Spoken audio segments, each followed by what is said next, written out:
How to hide the knots on your crochet wig using a glue stick and a glue gun. Let's go. Sis.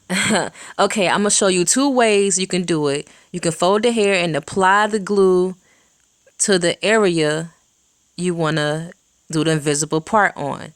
Okay, push it up, make sure you spread it across, make sure it's covered. Or you can apply the glue to the hair and then push it down on the spot. And make sure you be careful because you do not want to burn yourself. I did and it hurt. It looked good though, but so how can I stop the glue from sticking to my mannequin head? Put a grocery bag or a plastic cap under the wig to prevent this glue from sticking to the mannequin head. Okay, that makes sense.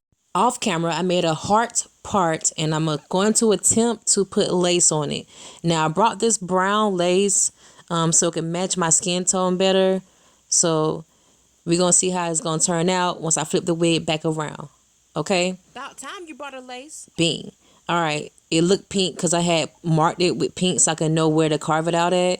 Okay, so now since I have the lace in the back sewed on, I'm going to cut out the neck part on the top of the wig to expose the lace.